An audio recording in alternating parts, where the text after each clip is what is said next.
And joined once again by Nõlvak. He's one of the original founders of World Cleanup Day in Estonia 10 years ago, which has now grown to World Cleanup Day on a global level. It's incredible. We're going to talk now about plastics and the single-use plastics. These are things that you use for sometimes only 5 seconds. Isn't that right? Yes, this is the thing we're actually picking up around the globe. Those are the packagings, those are the utensils, the plastic trays, you name it.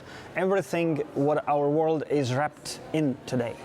When you order a takeaway from a Chinese or an Italian or whatever, they give you the takeaway. I know in New York, where I'm living at the moment, I would order in, you get it in a plastic bag. Within the plastic bag, there might be a paper bag. Within that, there are the plastic containers, the transparent plastic containers, and then you get your plastic utensils as well. All of that straight into the bin, a half hour later. Exactly, sometimes even quicker.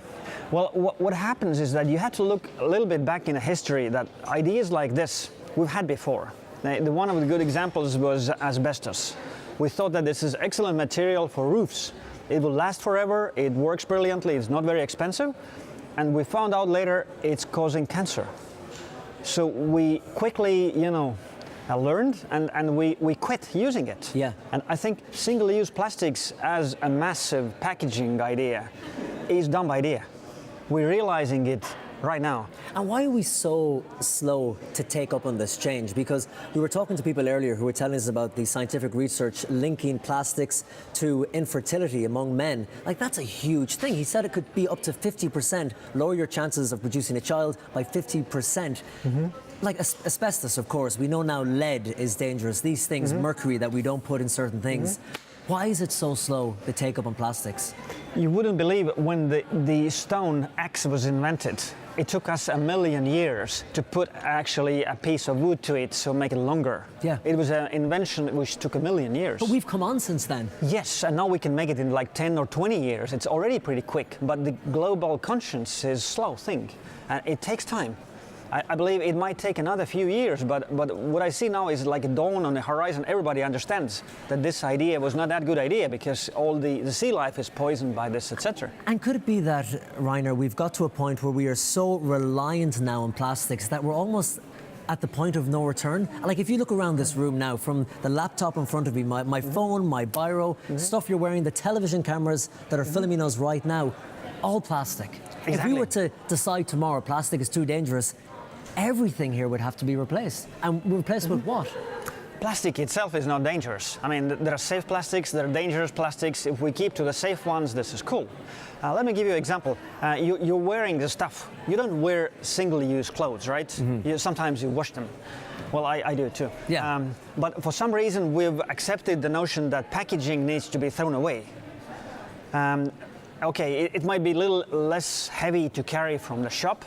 It might be bonuses, but the sheer fact that this is throwaway concept, it makes the plastic less perfect for getting the better packaging. I mean, you cannot like put sensors in it which would smell the taste of the food. You cannot put any data. So, Yeah. I mean, you cannot make it too good because it's going to be thrown away.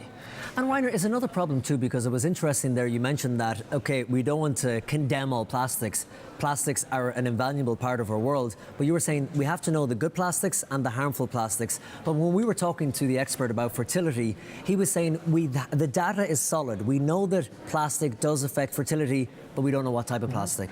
So we know it does, but we can't pick the one, so we can't ban it all.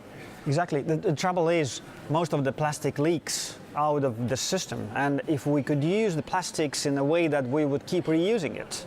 I mean, I gotta make confession, I'm not a big fan of recycling, because recycling means you take something, you destroy it, Okay. and you create a new one, which is like a bit dumb, because you can make things last a bit longer, like for 10,000 cycles. Yeah. And how about like cleaning the packages just like you clean your clothes? I mean, this is not rocket science to wash your underwear. I've done it. Yeah. I can survive it.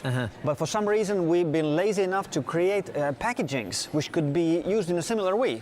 And actually, we were talking just before we came on air about the toothbrushes you get on plane rides. I flew here from South Korea a few days ago, and I had 2 flights, connecting flights. And on the first one, the air hostess gives me a little packet where I have a plastic toothbrush and a plastic coating, blah, blah, blah, blah, plastic wrapping around it. I go in, you brush your teeth with it once in the bathroom on the plane, and you don't really use it again. On the next flight, I got another toothbrush. When I checked into my hotel here in Estonia, I got another complimentary plastic toothbrush.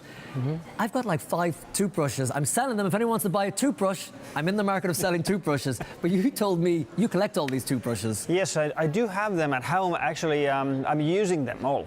I haven't bought a toothbrush for a while because of this. I don't travel much, but they last quite a bit. Yeah. Well, But isn't it a good example of the needless waste? It is. I see this as a stupidity of us, collective stupidity. Yeah. You know what? That's right when you say collective stupidity, because maybe it is my stupidity. I should have said on the second flight, I don't need that plastic toothbrush. I've held on to the one from the last flight, and when I get to the hotel, I don't take the toothbrush out of its packaging because I have my own one. But it just takes an effort, doesn't it, to remember it and to keep a hold of it and to accumulate this stuff, because we're so used to the disposable economy. I can throw it in the bin because on the next flight, I'll get another one. So this would be my takeaway from the world cleanup, is that, okay, we're cleaning up the trash and we're making it look tidier, but we're actually targeting the core of the economy with this concept that things need not to be discarded anymore. It means this is a stupid idea to make something and immediately dispose it afterwards, and we can do much better. I think we can do good, high-quality, lightweight packagings which would last. And the concept is now rather how do you make it quicker? How do you make it happen in a way that this could be, less dangerous, less costly?